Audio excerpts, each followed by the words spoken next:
हरे कृष्णा राधे राधे। आपका स्वागत है आपके अपने चैनल राधा कृष्ण लीला में। आज हम आपको सुनाएंगे श्रीमद् भागवत गीता का 8वां अध्याय।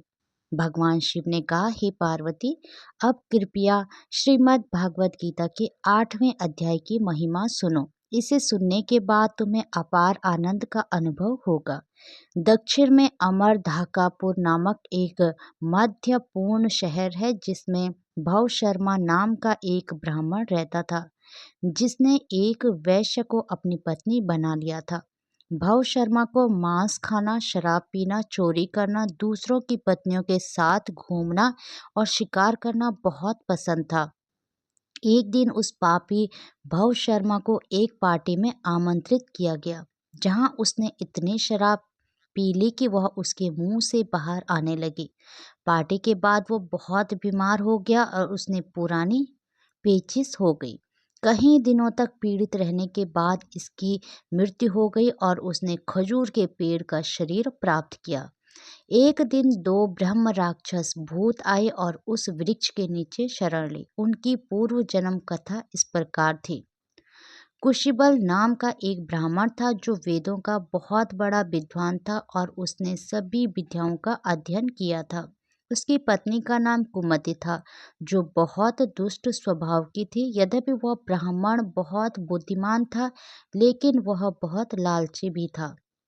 अपनी पत्नी के साथ वह प्रतिदिन बहुत सारा दान इकट्ठा करता था, लेकिन वह कभी किसी अन्य ब्राह्मण को दान नहीं देता था।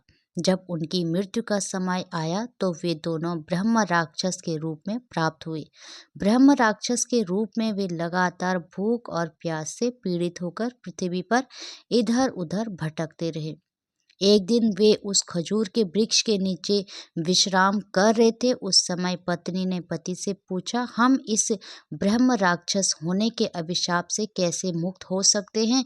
उन्होंने उत्तर दिया, ब्रह्मा के ज्ञान से, आत्मा के ज्ञान से, सकाम कर्मों के ज्ञान से। ऐसे ज्ञान के बिना हमारे पापों से मुक्त होना संभव नहीं है। यह सुनकर पत्नी ने पूछा, हे प्रभु, ब्रह्म क्या है? आत्मा क्या है? सकाम कर्म क्या है?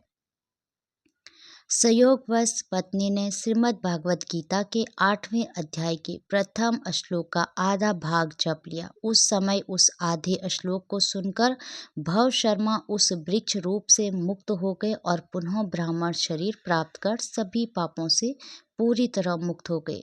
अचानक आकाश से एक पुष्प विमान आया, जो उस पति पत्नी को वापस भगवान के धाम वैकुंठ ले गया। उस ब्राह्मण भव शर्मा ने बड़े आदर के साथ उस आधे श्लोक को लिख लिया और भगवान श्री कृष्ण की पूजा करने की इच्छा से वह काशीपुरी में जाकर उस आधे श्लोक का निरंतर जप करते हुए घोर तपस्या करने लगा।